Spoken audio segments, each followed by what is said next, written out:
Hello, Dream City Church. Thank you for tuning in to another Daily Bread on day 38. Our memory verse for this week is Philippians 4:13, which is, I can do all things through Christ who strengthens me. So the memory verse I picked for us this week is Zephaniah 3:17. I'm going to be using the New King James Version, which is the one that Jesus used. Zephaniah 3:17 reads, The Lord your God in your midst, the mighty one, will save. He will rejoice over you with gladness. He will quiet you with His love. He will rejoice over you with His singing. What a beautiful verse. And the context for this story takes place in the book of Zephaniah, which historically was around right before Judah was taken over by Babylon. The people of Judah at this time, despite King Josiah's best intent, were still worshiping idols. Were still forsaking God's law. But what's very interesting about this time in history is that the Jewish people never fully abandoned God. No, they would just serve these other gods alongside God. In fact, it's interesting that on a Sunday they could be seen in church worshiping God, talking about how great He was. But then on Monday through a Saturday they were seen doing whatever they wanted, just doing whatever they saw fit, doing whatever they thought would make them feel good. And if I'm being honest, this is almost very similar to our society today, where we never fully abandon God. We listen to Hillsong on the way to work. We can read our Bible every night. We can maybe even say grace before a meal. But there are other things we do that we have allowed in with us apart from God. It's not that God requires us to live a life perfect from sin, but that God wants us to live a life perfectly sold out for Him. But the beauty of this verse is that despite all the shortcomings, despite all the failures, despite all the times where Judah had forsaken God, God never would forsake them. That God would always make a plan to bring them back to His house. That God would always make a plan to bring them back to the fullness. And that it would require God to outpour Himself on the people. One of my favorite descriptions of God is found right here in Zephaniah 3:17, where it says that Lord is the mighty one who saves. And in some translation it says He is the mighty warrior who saves.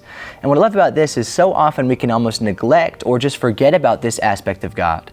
We do a terrific job remembering that God is Jehovah Jireh, the God who provides. He's Jehovah Rapha, the God who heals. And He is El Shaddai, the Lord who is sufficient in all things.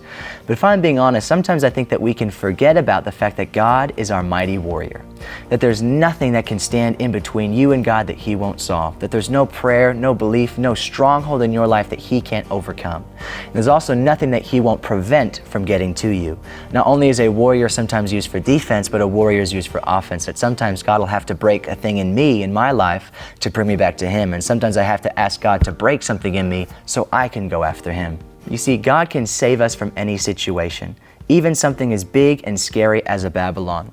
Throughout the biblical scriptures, Babylon was always seen as a symbol of the worldliness, or more importantly, anti-godliness, that there are things in this world that seek to distract or destroy or to take us away from the values of God.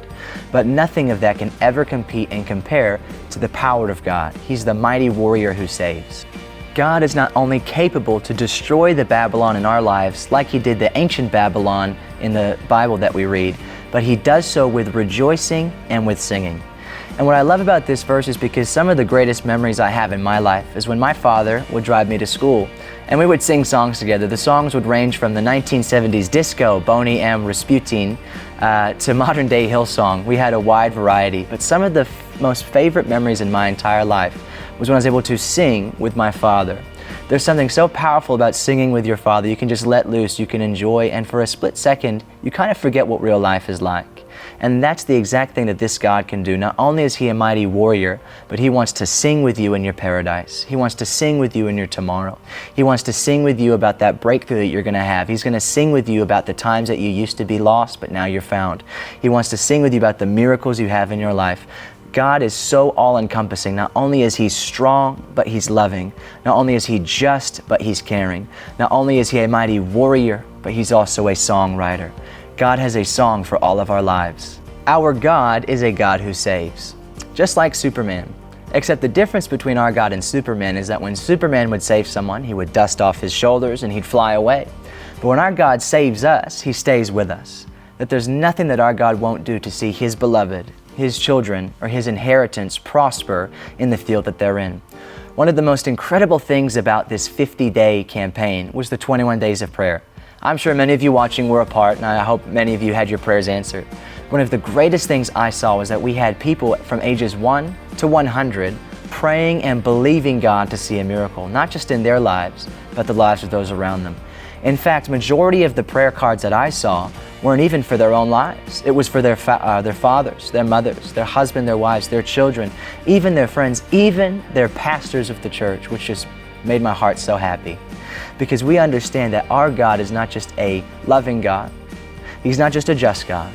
He's not just a warrior God. He's not just the God who's sufficient, the God who provides, but He's the God of all things, and He wants to restore you and bring you back. It doesn't matter what the Babylon of your life looked like. It doesn't matter what the past of your life looked like. What matters is the God that lays before you.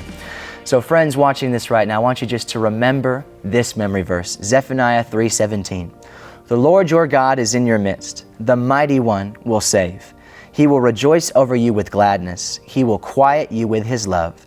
He will rejoice over you with His singing.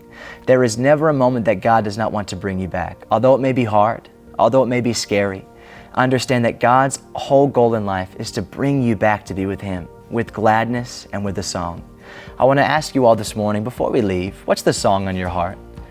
Is it a song that brings you back of good times? Is it a song that brings you back of the future of tomorrow?